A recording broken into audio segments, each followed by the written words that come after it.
Internal dialogue. We all have it. Some of us can control it a little better than others, but it's that voice in your head that maybe tells you can't do something that you think you can or you want to try. It's that nagging little part of you that says, oh, I'm not good enough, maybe, or depending on your overall mindset, how loud that voice is. It's something that all of us have to some degree. So today I want to talk about three things you can do, perhaps, to deal with that internal dialogue. Okay, here's a way to potentially deal with internal dialogue that might take a little time, but it maybe is for a bigger problem or a bigger challenge or issue in your life, and you've got some time to deal with it. So, the first thing I would like you to do is to create two Gmail accounts that are free. It's easy. Just go to Gmail, make one of them, say maybe your first name or whatever you want to use there. So for instance, if it was me, it'd be Steve, why I can't. Just create that Gmail account. And then right off the bat, create a second Gmail account, Steve, why I can. Now you have two Gmail accounts. Now the second step I would like you to do is to, the next time that you're considering this thing, whatever it is, and that voice of you that says you can't do it, go to the Gmail account of why I can't and type out all the reasons why you can't do it.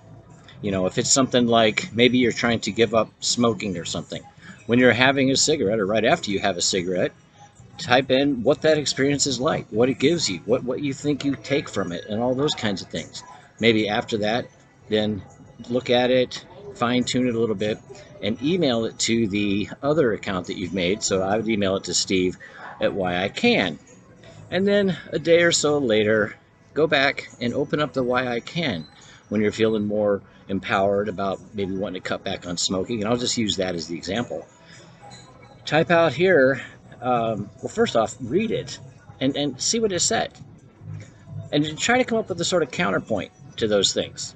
And then remind yourself of the reasons that you are choosing to give up this habit, whatever it may be. Maybe it's even something more difficult, such as why I can't leave my job. Start replying with the reasons that you think you can. What are some of the things that you feel you will benefit by this? And send it away.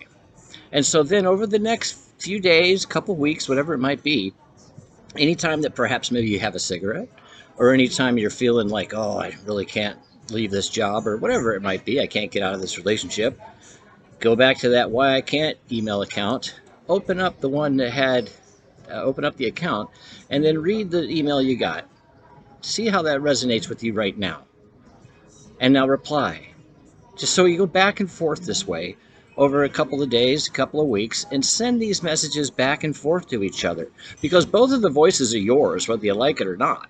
You know, we obviously we all want to change, but it's not always that easy.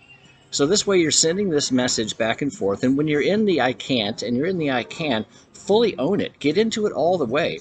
You know, pretend you're like maybe in a courtroom and you're going back and forth between the defense and the prosecution, or however you want to look at it, but fully own it and embody it so that you get it all out there. You want to be honest with yourself because, like I said, it's all in your head. It's all voices in your head. So this way you have that. So do that for a period of time. Now, the third thing is to step back out of, sort of get into an objective space when you're, however you want to do that. Maybe, you know, get yourself in a meditative thing, maybe meditate for a little while or go for a long walk, come back clear-headed, and then read through this entire thing and sort of keep score on, okay, well, that was a very good point. The pro side really didn't answer that negative side, and the negative side really never addressed what the pro side said here. And so what you'll begin to see are some of the spaces that are either not being acknowledged or are being proven, and start to make a list of those things. And then if you want to, go back and do it again for a few more days now that you have this new knowledge.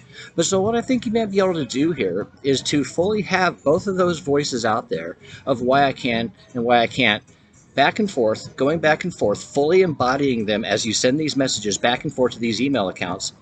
Then you can read through that and maybe get some clarity on where you might need to change your overall point of view on something, or maybe something else in your life that might be able to answer these, what it is on either side that might be the thing. You know, if you say, well, I can't relax because I can't, you know, sit down at the end of the day and when I get home and just smoke a joint or something, well, maybe your other side came up with plenty of things you could. Why is it that you can't accept those things? Or maybe you couldn't come up with anything else. Why is it that you've lost that creativity or that self-starter in you that used to be able to, like when you were a child, just play with toys all day long with no real intention of anything as far as where you're going? You're just playing and playing and playing. That creativity and that self entertainment, you could say, was fully present then. So maybe use those three things. First, make the two Gmail accounts, then have the conversation back and forth between each other. And then third, take a look at the entire thing and come up with a list and really get some idea about where you stand on this and then move forward. I hope you enjoy that. I hope it can work for you. It came out really on a fly to me visiting with some of my clients over the past year. A couple of them have tried it. One of them's trying it now. But if you like this kind of content, be sure to mash the like button, subscribe. There'll be more stuff coming along. I'll link my email list below to tell you about future events and things like that I have coming up online and in person. And so if you want to stay in touch, just subscribe to the email list or at least subscribe here. And I hope that helps you, and I'll see you soon.